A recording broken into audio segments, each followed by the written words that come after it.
और क्या। ओके बेटा, इंस्टॉलेशन कर ली सबने बेटा? मैंने आपको ना एक फाइल सेंड की थी, याद है बेटा? ये वाली फाइल सेंड की थी, देखो ये वाली Photoshop dot GPG file drive में लिंक सेंड किया था आपको, राइट? इसको आपको करना क्या था, यस। इसको तो यहाँ से रीनेम करके just do it exe file. जब आप इसको exe बना देंगे तो इसका आइकन चेंज हो जाएगा थोड़ा सा, ठीक है? फोटोशॉप डॉट exe हो जाएगी। फिर इसको रन एज एडमिनिस्ट्रेटर किया मैंने, यस किया, ये विजार्ड खुल गया। Next next, install.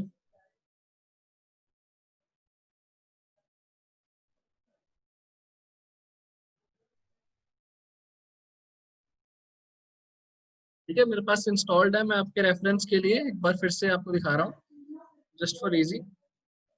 Entries to host पर एक्सपीरियंस जरूरत नहीं है। फिनिश कर दीजिए इसको। फिनिश कर दिया मैंने। फिनिश करने के बाद आप इसका आइकन आ जाएगा डेस्कटॉप पे। ये देखिए इसका आइकन आ गया डेस्कटॉप पे।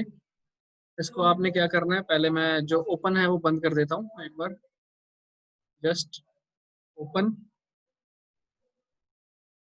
जब फर्स्ट टाइम आप ओपन करेंगे तो इस तरह से ओपन हो जाएगी।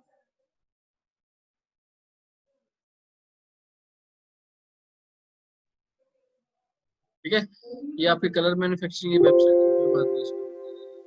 ठीक है बेटे, ये हो गया हमारा सेटअप शुरू।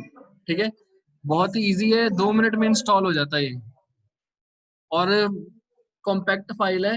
ठीक है, जस्ट मैंने आपको सेंड करने के लिए उसकी एक्सटेंशन चेंज कर दी थी, डॉट जेपीजी कर दिया था, क्योंकि डॉट ईएक्सी फाइल जो है वो सेंड नहीं हो पाती कई बार ना, इंटरनेट में या ईमेल से आप सेंड नहीं कर सकते, तो इसलिए मैंने एक्सटेंशन जेपीजी कर दिया था। आपको जस्ट इसको ईएक्सी करना है और डबल क्लिक करके इंस्टॉल कर लेना है, और ये इस तरह से इंस्टॉल हो जाएगा। कोई आया वेटिंग में तो नहीं है कोई? नहीं, ठीक है। ठीक है, उसके बाद आपके पास ये सारे टूल्स हैं, ये आपको पता है कि ये आपका इंटरफेस है ना? ये आपका सारा इंटरफेस है, और ये आपका टूल बार है। यहाँ पे आपके पैनल्स आ जाएंगे। मेनली आपको लेयर पैनल खुला होना चाहिए, एडजस्टमेंट अगर आप करना चाहते हो, नहीं तो डबल क्लिक कीजिए, ये कॉम्पैक्ट होता जाएगा। ये देखिए लेयर पैनल के लिए उतनी स्पेस हमें और मिल गई है, क्योंकि ज्यादातर काम हमारा लेयर पैनल में होता है, तो लेयर पैनल खोलना बहुत जरूरी है। ठीक है, अब यहाँ से हम डॉक्यूमेंट बना सकते हैं।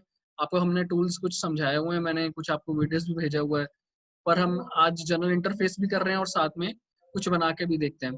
तो ये आपका मेन्यू बार है। सबसे पहले ऊपर मेन्यू बार है, जिसमें आपके पास file, edit, image, layer, select, filter, view, windows और हेल्प का मेन्यू है। ठीक है, उसके बाद अडोब ब्रिज का भी आइकन है। अडोब ब्रिज होता है फाइल्स ब्राउज करने के लिए, कि हमें बाहर से फाइल्स इंपोर्ट करनी है तो इसकी भी हेल्प ले सकते हैं। ठीक है, तो जर्नल सेटिंग्स में आपको फाइल में क्या मिलता है, न्यू, ओपन करने के लिए, ठीक है, सेव करने के लिए सेव की और एक्सपोर्ट के ऑप्शंस मिलते हैं इसमें सारे। ठीक है, एडिट में आपको क्या मिलेगा, cut, copy, paste, undo, redo, ये चीजें मिलेंगी आपको। ठीक है, उसके बाद इमेज से रिलेटेड, इमेज साइज से रिलेटेड, जो आपने डॉक्यूमेंट बनाया है उसका साइज चेंज करना है, आपने कैनवस का साइज चेंज करना है, इमेज को 90 डिग्री रोटेट करना है, ट्रिम करना है, वो सारी इमेज की उसमें आएंगी। फॉर एग्जाम्पल आपने एक डॉक्यूमेंट बनाया है, राइट? उसकी डुप्लीकेट कॉपी चाहिए आपको, होल डॉक्यूमेंट की डुप्लीकेट कॉपी चाहिए, तो आप क्या करोगे, इमेज में जाके यहाँ पे डुप्लीकेट होता है, ये डुप्लीकेट लिखा है, तो आप उसको डुप्लीकेट कर लेंगे। ठीक है, रेफरेंस के लिए एक डॉक्यूमेंट क्रिएट कर लेते हैं। सबसे पहले आप डॉक्यूमेंट का नाम देते हो, ठीक है? उसके बाद उसकी डायमेंशंस आती हैं, आपको पता है अगर प्रीसेट में से सिलेक्ट करना है तो आप प्रीसेट में से भी सिलेक्ट कर सकते हो। ठीक है, अगर आप खुद का साइज देना चाहते हैं तो खुद का भी दे सकते हैं। ठीक है, जैसे मैं A4 पेज लेना चाहता हूँ तो इंटरनेशनल पेपर के अंदर A4 साइज है मेरे पास, तो देखिए A4 साइज आ गया। उसके बाद आपके यूनिट चेक कर लीजिए, इंचेस में चेक करते हैं। इंचेस में होता है 8/11, 8 point something bye 11 point something का हमारा A4 पेज होता है। उसके बाद रेजोल्यूशन है हमारी। रेजोल्यूशन इज क्या होता है, रेजोल्यूशन नंबर ऑफ पिक्सल्स पर इंच के हिसाब से, द काउंट ऑफ पिक्सल्स। तो ये क्या है, 300 हमारे पिक्सल पर इंच के हिसाब से डॉक्यूमेंट बन रहा है। आपको मैंने पहले भी समझाया था, अगर आप वेब के लिए काम कर रहे हैं तो आपकी जो मिनिमम जो रेजोल्यूशन रहेगी वो 72 रहेगी, राइट? और अगर आप कर रहे हैं कुछ प्रिंटिंग के लिए काम कर रहे हैं तो आपकी रेजोल्यूशन क्या रहेगी, 300 रहेगी। ठीक है, 300 is good resolution for printing. ठीक है, उससे उससे डिटेल बढ़ेगी। पर इसका एक ही लॉस है, इसकी फाइल साइज बढ़ जाएगी, पर कोई बात नहीं, इतनी फाइल्स हम हैंडल कर सकते हैं। अगर हमें प्रिंटिंग क्वालिटी चाहिए तो हमें रेजोल्यूशन ज़्यादा ही रखना है। उसके बाद कलर मोड सिलेक्ट करना है, आपको पता है आरजीबी कलर मोड रहता है स्क्रीन के लिए, CMYK के रहता है किसके लिए, प्रिंटिंग के लिए। और उसके बाद अगर आप सिंगल रखना चाहते हैं तो ग्रे स्केल भी रख सकते हैं। Bitmap is for just for pixelation, कि पिक्सल इमेज है तो बिटमैप भी रख सकते हैं। जस्ट आपको ये 3 याद करने हैं, grey scale, RGB and CMYK। Lab colours भी होते हैं जो प्रिंटिंग का काम करते हैं, फोटोज का काम करते हैं, वो लैब कलर्स में भी काम करते हैं, पर मेनली हमारे ये 3 है, grey scale, RGB and CMYK। करने के बाद अगर आप स्क्रीन के लिए कर रहे हैं तो मैं अभी CMYK कर रहा हूँ क्योंकि मुझे कुछ प्रिंट के लिए करना है, राइट। ओके करते ही क्या होगा, आपका डॉक्यूमेंट क्रिएट हो जाएगा, एक आधा सेकंड में आपका डॉक्यूमेंट खुल गया। ये आपका कैनवस है, ठीक है। इस कैनवस को आप पैन कर सकते हैं, जूम कर सकते हैं, टिल्ट कर सकते हैं। कैसे कर सकते हैं, सबसे पहला काम जो आपने करना है वो करना है बैकग्राउंड को खोलना है। ये बैकग्राउंड है, इसको डबल क्लिक कीजिए, इसको ओपन कर लीजिए यहाँ से, ठीक है। करने के बाद अब इसको जूम करना है, जूम के लिए आपके पास यहाँ पे जूम टूल भी है। अदरवाइज अगर आप क्या कैसे जूम कर सकते हैं, कंट्रोल और प्लस का साइन दबाएंगे तो जूम इन होता जाएगा, जूम आउट होता जाएगा, ठीक है। कंट्रोल 0 से फिट टू स्क्रीन आ जाएगा, स्क्रीन पे जितनी स्पेस है उसमें आपका कैनवस फिट हो जाएगा। कंट्रोल 0 प्रेस करते ही हमारा कैनवस फिट टू स्क्रीन पे आ जाता है। अब इस कैनवस की एक और कॉपी लेनी है मैंने, इमेज में जाऊंगा तो डुप्लीकेट है यहाँ पे, वो लिख रहा है डेमो कॉपी, यस डेमो 2 कर दीजिए। ये देखिए डेमो और डेमो 2, अब उसकी as it is same double copy बन गई है।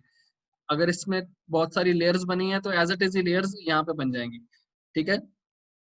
इसके बाद किसी सर्टन स्टेज पे जाके आप कहते हो कि इमेज साइज चेंज करना है, तो इमेज में जाइए, इमेज साइज में जाइए। आपको पता ही है कि इंचेस में काम करते हैं, तो हम मैं इंचेस में देख लेता हूँ। देखिए ये साइज है इसका, अगर मैं चेंज करना चाहता हूँ, मैं चाहता हूँ 8 की जगह पे 6 में स्ट्रेच हो जाइए, तो आप देख सकते हैं कि इसमें लॉक लगा हुआ है। देखो पिक्सल्स में भी और इसमें भी साइज भी दिखा रहा है, ये लॉक लगा हुआ है। कंस्ट्रेंट प्रपोर्शन, यानी कि हमने इसको टिक किया हुआ है कि जो प्रपोर्शन है, अगर मैं इधर से 6 करता हूँ तो क्या होगा, नीचे से भी प्रपोर्शनेटली बड़ा छोटा होगा। अगर आप इसको खोल देते हैं तो देखिए लॉक हट जाता है। आप इंडिपेंडेंटली आप कर सकते हैं, अगर मैं चाहूँ ऊपर 12 करना चाहता हूँ साइज, नीचे 8 इंच करना चाहता हूँ, तो मैं ओके करता हूँ। देखिए पिक्सल फॉर्मेशन चेंज हो जाएगा और क्या हुआ, इमेज साइज चेंज हो गया। याद रखिए अगर ये कोई इमेज है तो अगर आप इमेज साइज चेंज करते हैं तो वो ऑलरेडी स्ट्रेच हो जाएगी। ऐसा सिर्फ हम स्टार्टिंग में कर लेते हैं ताकि इमेज साइज अभी खाली है। फॉर एग्जांपल अगर मैं कोई ले लेता हूँ, सपोज यहाँ पे, जस्ट सेकंड, जैसे ये मेरे पास एक इमेज है, राइट, मैंने ओपन कर लिया है। अब इमेज साइज में जाके मैं इसका साइज चेंज करता हूँ तो क्या होगा, मैं 15 से कर लेता हूँ, यहाँ पे सेंटीमीटर है, पहले इंचेस में करिए, छोटा है ना, तो मैं कर लेता हूँ यहाँ पे 10 कर देता हूँ और ओके करता हूँ, तो क्या होगा, इमेज स्ट्रेच हो जाएगी। देखो स्ट्रेच होगी कि नहीं होगी, राइट। कुछ पिक्सलेश मतलब पिक्सल जनरेट करने के बाद आपको उसका साइज चेंज करेंगे तो डिस्टॉर्शन आ जाएगा उसमें, ठीक है। अगर आप चाहते हैं कि मुझे ऊपर और स्पेस चाहिए, यहाँ पे कैनवस में और ज्यादा स्पेस चाहिए, तो आप इमेज साइज नहीं चेंज करेंगे, आप कैनवस का साइज चेंज करेंगे। इमेज में गए, पहले इमेज साइज है, फिर सेकंड में कैनवस साइज है। अब मैं कैनवस साइज बढ़ाना चाहता हूँ, इमेज में ये एज इट इज ही रखना चाहता हूँ, तो कैनवस का साइज लेता हूँ मैं। मुझे कैनवस साइज कितना चाहिए, फिलहाल है 12 बाय 15 सेंटीमीटर में है। इंचेस में कितना है, 5 बाय 6.25 इंचेस में है। और अगर आप किसी एक डायरेक्शन में करना चाहते हैं तो उसको डायरेक्शन भी दे सकते हैं कि आप किस डायरेक्शन में उसको चेंज करना चाहते हैं। मैं उसको इस डायरेक्शन में, अगर आप रिलेटिव ऑन कर देंगे तो आपको वो 0 0 दिखाएगा। अब आप इंडिपेंडेंटली, जैसे मैं हाइट में 2 इंच और ऐड करना चाहता हूँ कैनवस साइज में, तो मैंने 2 ऐड किया, ओके किया, देखिए 2 इंच ऊपर स्पेस और आ गई है, ठीक है। वो इमेज वैसे की वैसी है, मैंने कैनवस साइज बढ़ा दिया है। तो याद रखना है जब आपको कैनवस को चेंज करना है तो आपको कैनवस साइज में जाना है। अगर आपको पूरी इमेज को डिस्टॉर्ट करना है, उसका साइज चेंज करना है, तो आप क्या करेंगे, इमेज साइज में जाएंगे, ठीक है। इतना क्लियर है, आपको सुन रहा है बेटे सबको, is it clear? Yes sir. Yes sir. ठीक है बेटे, ओके आगे करते हैं हम। उसके बाद अगर आप आ जाइए, इमेज साइज के बाद है हमारे पास क्या है, आप छोटा कर सकते हैं, डुप्लीकेट कर सकते हैं, ठीक है। जस्ट सेकंड बेटा, 1 मिनट होल्ड करो, ठीक है। उसके बाद लेयर, लेयर में आपको मैं मेन मेन बता रहा हूँ फिलहाल के लिए, जस्ट सेकंड, 1 मिनट होल्ड करिए।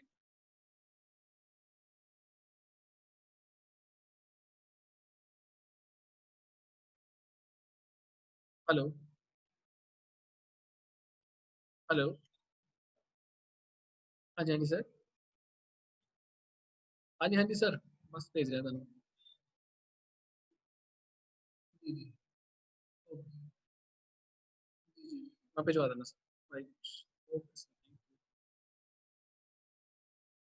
जी साहब, एक छोटा काम कर दो, जस्ट इस लोगो ला दो बस, जस्ट मतलब लोगो भी सेंड कर रहे हैं तो वो भी सेंड कर रहे हैं। वर्ड का डॉक्यूमेंट है सिर्फ, बस लोगो ऐड करना है पीएनजी च, भेजदा व्हाट्सएप करता।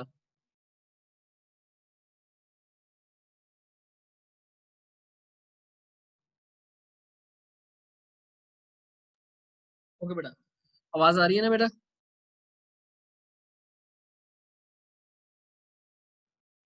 बेटा ऑडिबल है? Yes, sir. ओके बेटा, तो नेक्स्ट है हमारे पास बेटा लेयर्स पैनल आता है, ठीक है। लेयर्स पैनल पे हम क्या करते हैं, लेयर्स बनाते हैं, लेयर्स को मैनिपुलेट करते हैं, लेयर्स को रिसाइज करना, ये सब चीजें, लेयर स्टाइल अप्लाई करना, लेयर्स को अरेंज करना, डिस्ट्रीब्यूशन करना। बट आप ज्यादातर जो लेयर्स का काम है ना, वो कहाँ से कर सकते हैं, लेयर पैनल में से ही कर सकते हैं। ये देखिए लेयर पैनल में नई लेयर क्रिएट करना, यहाँ पे नीचे आप देखेंगे तो लेयर, न्यू लेयर क्रिएट कर सकते हैं। उसके बाद लेयर्स का ग्रुप बना सकते हैं। अब मेरे पास एक लेयर है ना, यहाँ पे मैं मल्टीपल टाइम्स दबाता हूँ लेयर, तो देखिए कितनी सारी खाली लेयर्स बन गई हैं। आपको मैंने पहले भी बताया था, जो भी आप ऑब्जेक्ट क्रिएट करते हैं सिंगल सिंगल लेयर में एक एक ऑब्जेक्ट आपने क्रिएट करना है, ठीक है। हर ऑब्जेक्ट के लिए एक सिंगल लेयर बनाना है, ताकि आप पूरी तरह से कंपेटेबिलिटी से काम कर सके। अगर लेयर्स को मर्ज करते रहेंगे तो फिर बाद में एडिटिंग में प्रॉब्लम आएगा, ठीक है। तो जैसे अब मैं ये वाली लेयर्स को मल्टीपल लेयर सिलेक्ट करना चाहता हूँ, तो मैं कंट्रोल प्लस कर लूंगा, 6 मुझे सिलेक्ट करनी है, 6 लेयर भी, 5th भी, 4th भी। अब इन चारों को एक ही ग्रुप में ऐड करना है, तो आप नया ग्रुप भी कर सकते हैं यहाँ से, या फिर कंट्रोल जी से एक ग्रुप बना सकते हैं। ये लेयर्स चली गई हमारे फोल्डर नंबर 1 में। फोल्डर नंबर 1 में हमारी चार की चारों लेयर्स पड़ी हुई हैं। तो इस तरह से आप लेयर को स्टैक करने के लिए एक फोल्डर्स भी बना सकते हैं, सब फोल्डर्स भी बना सकते हैं। मल्टीपल लेयर्स कॉम्पोजिशन के अंदर आपको ये हेल्प करेगा, just to collect your layers, उसके लिए काम आएगा। तो नेक्स्ट है हमारे पास यहाँ पे एडजस्टमेंट लेयर्स। ये सारी की सारी एडजस्टमेंट लेयर्स हैं। एडजस्टमेंट्स क्या होती हैं, सबसे पहली बात, एडजस्टमेंट्स होती हैं जो हमारे जो डॉक्यूमेंट है हमारे पास है, उनको कलर्स एडजस्ट करने हैं, उनके लेवल्स एडजस्ट करने हैं, उनकी ह्यू, सैचुरेशन, ब्राइटनेस, यानी कि कुछ ऐसा काम जो कलर से रिलेटेड है, ठीक है, वो करना है। वो हम किसके थ्रू कर सकते हैं, एडजस्टमेंट लेयर के थ्रू कर सकते हैं, राइट।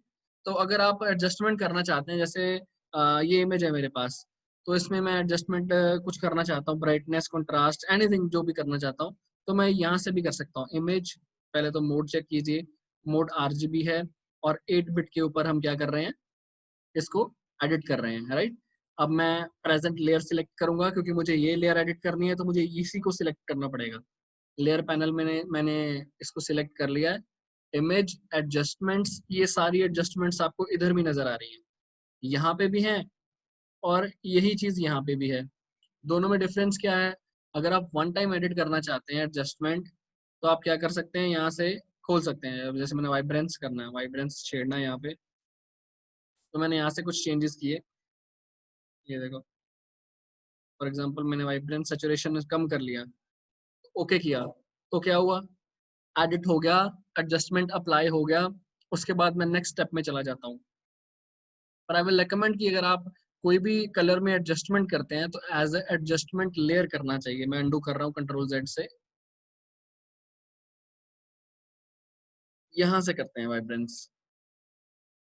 देखो अब क्या हुआ, जो वाइब्रेंस की लेयर है एज अ लेयर बनी है, वहां पे क्या था, एडजस्टमेंट हुई और खत्म हो गई। यहाँ पे क्या है, as a layer adjustment add हो गई है। किसी भी टाइम मैं चाहूँ तो सैचुरेशन कम कर सकता हूँ, ठीक है। उसके बाद मैंने नेक्स्ट स्टेप पे गया, मैंने कुछ और काम किया। अब मुझे लगता है कि नहीं, सैचुरेशन पुरानी वाली या कहीं और एडिट करना है मुझे, फिर से सैचुरेशन सिलेक्ट किया, फिर से बढ़ा दिया। यानी कि जो एडजस्टमेंट लेयर है वो ऑल टाइम एक्टिव रहेगी आपके यहाँ पे। और एडजस्टमेंट लेयर की एक सबसे बड़ी पावर क्या है, ये अपने नीचे सभी लेयर्स को इफेक्ट करती है।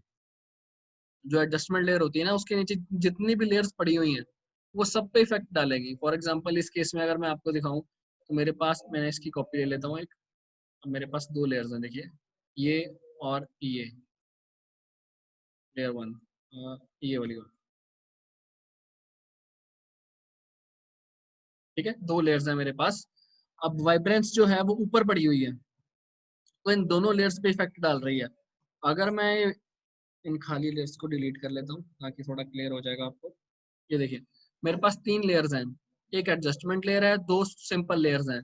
अगर मैं इस वाइब्रेंस को इन दोनों के मिडल में कर देता हूँ, यानी कि एक लेयर के नीचे कर देता हूँ, तो क्या होएगा, ये देखो जो सैचुरेशन इफेक्ट था किस पे अप्लाई हुआ है, नीचे वाली लेयर पे अप्लाई हुआ है।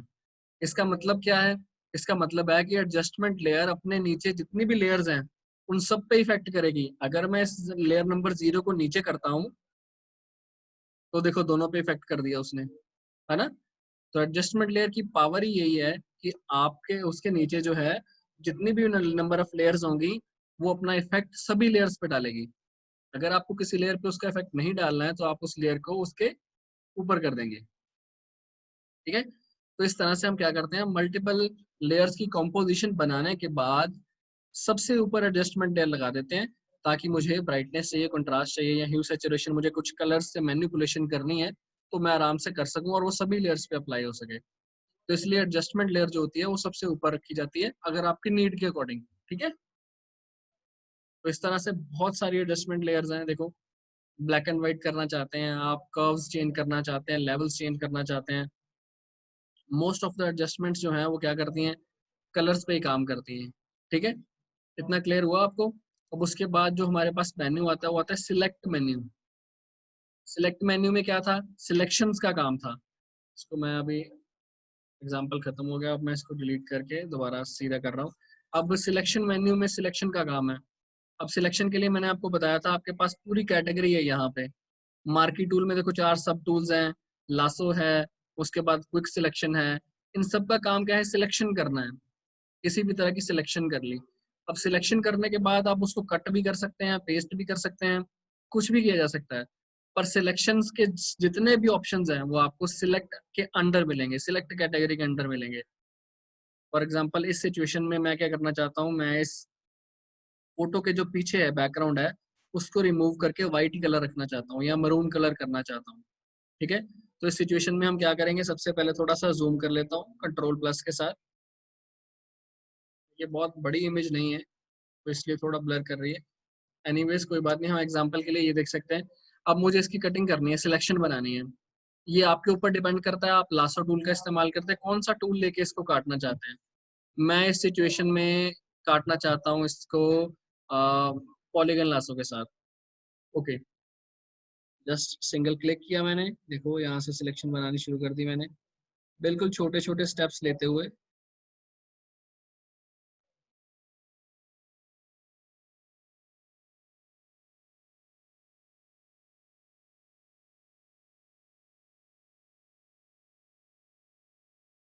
स्मॉल ले रहा हूँ। परफेक्टली कटिंग के लिए हम आगे, मैं आपको पेन टूल भी बताऊंगा जिससे आप कर्व्स बहुत अच्छे से बना सकते हैं। बट फर्स्ट स्टेप के लिए हमें ये बहुत है, जस्ट यहाँ से यहाँ तक और यहाँ से आपने कनेक्ट कर दिया। अब मैंने यहाँ पे सिलेक्शन बना लिया है। अब ये सिलेक्शन बनाने के बाद आप, मैंने आपको बताया था आप उस सिलेक्शन को स्मूथ भी कर सकते हैं। जितना आप स्मूथ करना चाहते हैं उतना आप यहाँ पे फेदर लगा सकते हैं। शिफ्ट F6 से फेदर लगता है, फेदर से सॉफ्टनेस आती है सिलेक्शन के अंदर। अगर आप हार्ड ही रखना चाहते हैं तो फेदर नहीं लगाएंगे, ठीक है। तो अभी मैं इस सिचुएशन में क्या करता हूँ, फेदर लगाता हूँ। मुझे बिल्कुल सर्टन अमाउंट यानी कि 1 अमाउंट के साथ, 1 की पार के साथ मैं ओके कर देता हूँ। और अब मैं इसको डिलीट भी कर सकता हूँ यहाँ से और इसमें कलर भी फिल कर सकता हूँ। मैं इस सिचुएशन में व्हाइट कलर करना चाहता हूँ तो कंट्रोल बैक स्पेस से बैकग्राउंड कलर, आपको पता ही है ऊपर वाला फोरग्राउंड कलर होता है, नीचे वाला बैकग्राउंड कलर होता है। तो बैकग्राउंड कलर फिल करना है सिलेक्शन में तो हम क्या करेंगे, कंट्रोल बैक स्पेस का इस्तेमाल करेंगे। तो मैं नई लेयर बना के कंट्रोल बैक स्पेस करूंगा तो इसमें व्हाइट कलर देखिए ऐड हो गया है।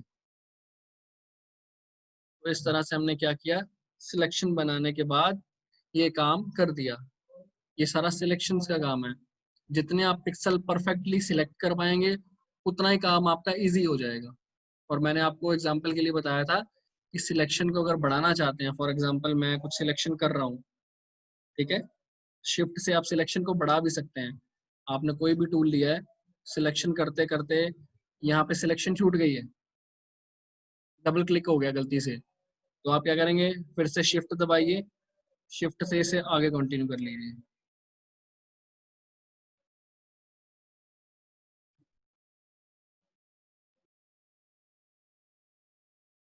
ये देखिए, शिफ्ट से उसने बढ़ा दिया। और अगर माइनस करना है, जैसे ये ज्यादा ऐड हो गई है, तो ऑल्ट का प्रेस कीजिए, ऑल्ट, ये देखिए उसने बाहर निकाल दिया। शिफ्ट से ऐड होएगी, ऑल्ट से निकल जाएगी सिलेक्शन। और ज्यादातर काम सिलेक्शंस का ही होता है, जैसे आप जितनी अच्छी सिलेक्शन बना सकते हैं। और सिलेक्शन के लिए आपको मैं एक और परफेक्ट टूल बता देता हूँ, पेन टूल है, जिससे हम पाथ क्रिएट करते हैं। लेट्स टेक अनदर इमेज, अगर अच्छी सी कोई इमेज मिल जाए तो।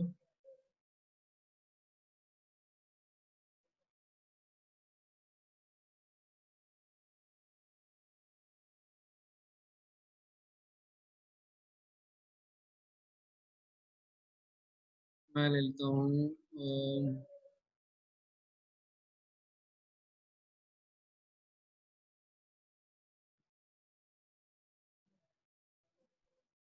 Take this image, maybe WhatsApp की इमेज है तो इसलिए वो लोड नहीं कर रहा। ओके,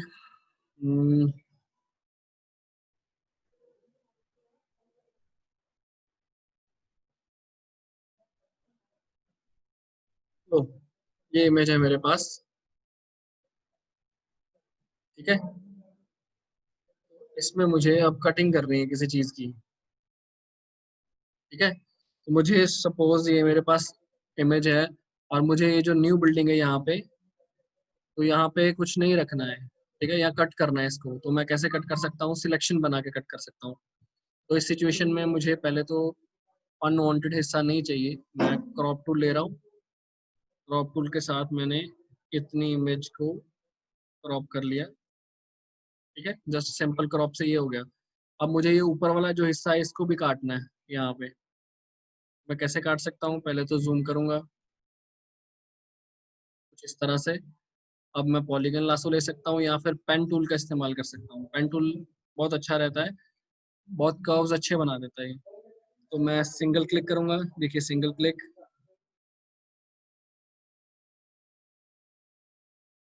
बैक स्टेप जाना है मुझे, एक गलत हो गया, बैक स्पेस दबाइए, दोबारा से यहाँ तक आएगा, यहाँ से आगे बढ़ते हुए यहाँ पे कर्व आ गया, तो यहाँ पे इसने कर्व कर दिया। देखो, ऑल्ट प्रेस करके हम उसका हैंडल भी हटा सकते हैं यहाँ पे।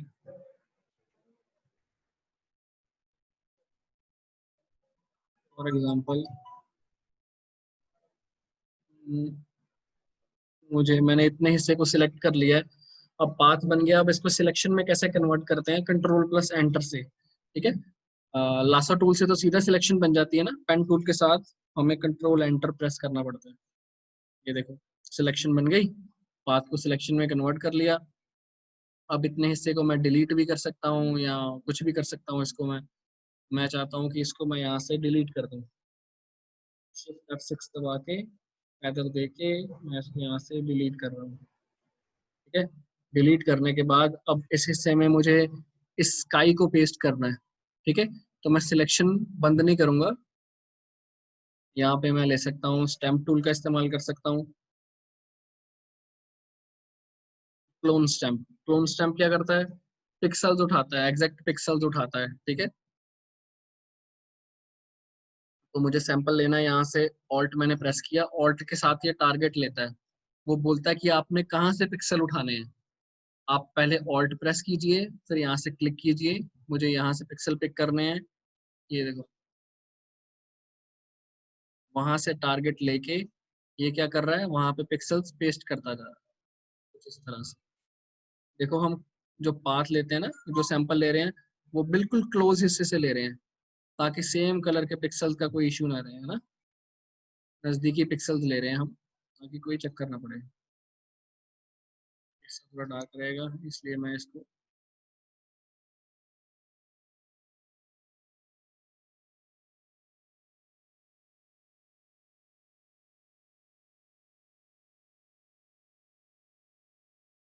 चाहे तो यहाँ से भी सैंपल ले सकते हैं। ब्रश का साइज थोड़ा सा मैं छोटा कर रहा हूँ। आपको पता है ओपन ब्रैकेट्स के साथ आप ब्रश का साइज छोटा बड़ा कर सकते हैं।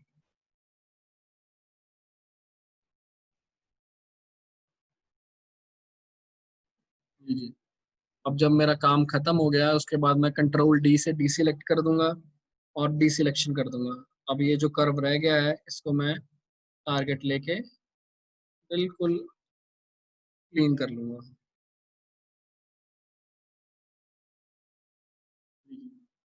अब इस इमेज को मैंने देखो वहां से पिक्सल्स को हटा दिया है, पर किसके थ्रू हटाया?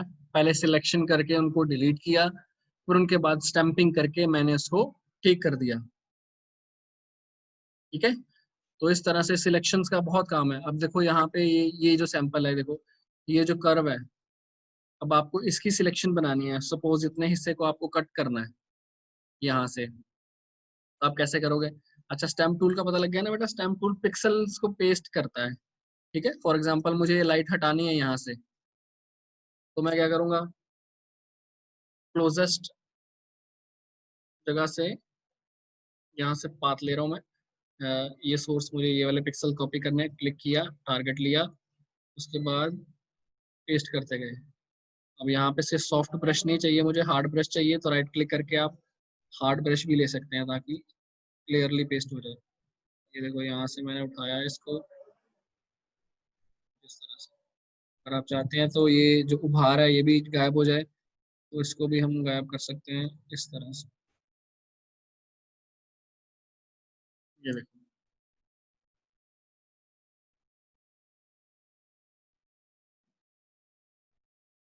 ठीक है ना? तो पहले वैसे था, अब हमने उसको गायब कर दिया। ये क्लोन स्टैंपिंग के थ्रू हो गया। पहले कैसे था? ऐसे था। अब कैसे है? ऐसे है। ठीक है, तो इस तरह आप पिक्सल मैनिपुलेशन आराम से कर सकते हो। डिपेंड करता है कि आप किस तरह से टूल का यूज करते हो। अब मैं आपको बता रहा था कि कर्व है जैसे ये, अब इसकी सिलेक्शन करेंगे तो बिल्कुल राउंडेड आनी चाहिए। तो इस सिचुएशन में जो पेन टूल है वो बहुत काम आएगा। मैंने पेन टूल लिया। देखो पेन टूल पे सबसे पहले आपने जिधर जिधर को पाथ स्टार्ट करना है, इधर को स्टार्ट करना है, तो मैं इधर से स्टार्ट करूंगा। यहाँ से मैंने क्लिक किया, इस डायरेक्शन में इधर को गया। नेक्स्ट, यहाँ से देखो आप इसको घुमा सकते हो। यहाँ से मैंने हल्का सा इसको इधर की तरफ घुमाया। ठीक है, उसके बाद नेक्स्ट आगे जा सकता है ये। देखो इसको यहाँ तक लेके गया। अगर आप चाहते हो कि ये घूम के ना आए, जैसे घूम के पीछे आ रहा है, तो आप इसका हैंडल ब्रेक भी कर सकते हो। ऑल्ट प्रेस करके इसको यहाँ से कट कर दीजिए, फिर ये सीधा वापस आ जाएगा। ठीक है, तो आगे बढ़ता हूँ मैं, आगे बढ़ता जाता हूँ। देखिए जितना लंबा पाथ लेंगे उतना कर्व बनेगा। कुछ इस तरह से।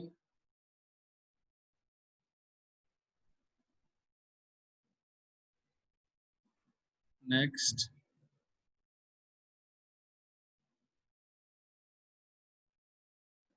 जब मैं माउस छोड़ता हूँ तब जाके वो काम करता है। मैं यहाँ से इसको घुमा रहा हूँ, मुझे वो हिस्सा नहीं चाहिए।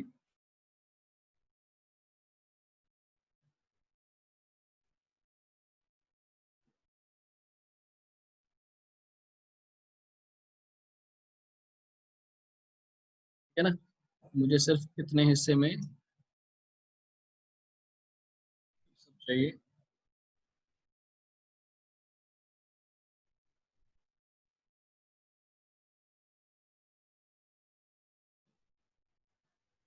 देखो जब पाथ ज्वाइन हो गया, पाथ ज्वाइन होने के बाद अब हम क्या कर सकते हैं? इस पाथ को सिलेक्शन में कन्वर्ट कर सकते हैं। कैसे करते थे? कंट्रोल एंटर प्रेस करके, कंट्रोल एंटर प्रेस किया तो एक सिलेक्शन बन गई। देखो उतने हिस्से की। अब इस सिलेक्शन को डिलीट भी कर सकते हैं, कॉपी भी कर सकते हैं। कंट्रोल सी से कॉपी, कंट्रोल वी से पेस्ट। ये देखो उसकी कॉपी यहाँ पे क्रिएट हो गई है। अब आप इसको मूव करके देख सकते हो कि मैंने इतना हिस्सा यहाँ से इस पिक्चर से कॉपी कर लिया है। ठीक है, इतने पिक्सल्स को सिलेक्ट करके मैंने कॉपी कर लिया है। मैं चाहूँ तो एडजस्टमेंट करके इसको आगे भी लगा सकता हूँ कुछ इस तरह से। कंट्रोल टी से ट्रांसफॉर्म होता है, आपको पता है। थोड़ा सा इसको स्क्यू कर लेते हैं, उसके मुकाबले थोड़ा टच कर देते हैं उसको। कुछ इस तरह से।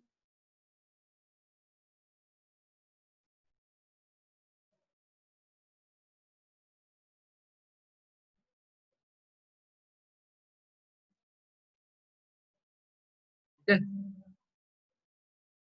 तो इस तरह से जस्ट फॉर एग्जांपल आप अपनी कॉम्पोजिशन को क्रिएट कर सकते हैं, बहुत सारी चीजें बना सकते हैं। अगर आपकी सिलेक्शन सही है तो सब कुछ आपका सही हो सकता है।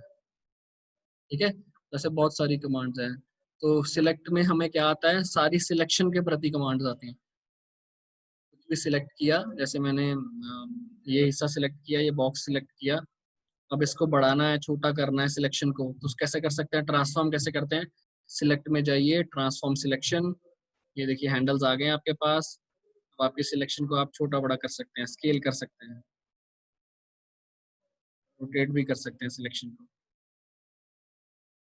ठीक है, सिलेक्शन का बॉर्डर चाहिए आपको, सिलेक्शन के बाहर और सिलेक्शन चाहिए, सिलेक्ट में जाइए, मॉडिफाई बॉर्डर, कितने पिक्सल का बॉर्डर चाहिए आपको, 10 पिक्सल्स का बॉर्डर चाहिए मुझे, तो मैं ओके करूंगा। देखो 10 पिक्सल्स का बॉर्डर एक और क्रिएट हो गया है, पिक्सल के बाद पिक्सल आ गया है, देखो। तो इस तरह से आप मॉडिफाई कर सकते हैं अपनी सिलेक्शंस को अपने अकॉर्डिंगली। ठीक है, तो सिलेक्शन बहुत जरूरी है। सिलेक्शन के बाद अब आता है हाँ नेक्स्ट कैटेगरी, कंट्रोल डी से डिसिलेक्ट कर दीजिए।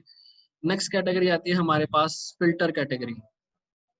फिल्टर होता है कुछ आर्टिस्टिक काम करना है, कुछ इफेक्ट डालना है आपको, कुछ कुछ चीजें दिखानी है, जैसे ब्लर कैटेगरी के अंदर सभी तरह के ब्लर आते हैं, गॉसियन ब्लर है, मोशन ब्लर है, रेडियल ब्लर है।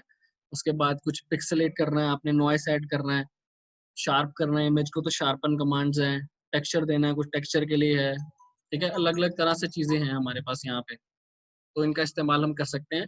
फिल्टर गैलरी में जाके हम सब सारे फिल्टर्स का प्रीव्यू भी चेक कर सकते हैं। फिल्टर गैलरी ऑन करूंगा तो यहाँ पे आपके पास सारे वो आ गए हैं, कि देखो इनकी आउटपुट भी आ गई है। अगर आप इसको कोई इफेक्ट देंगे तो क्या अप्लाई होगा, अगर मैं इसको ये अप्लाई करूंगा तो देखिए इस तरह से इफेक्ट आएगा। बाद में अमाउंट अमाउंट चेंज कर सकते हैं। तो बेटा ये अगर अभी बंद हो जाएगा तो हम दोबारा कनेक्ट कर लेंगे, ठीक है, तो आगे कंप्लीट कर लेंगे इसको, ताकि जल्दी से जल्दी कवर भी हो सके। ठीक है, ये बंद होने लगा, हम जो दोबारा ज्वाइन कर लेते हैं।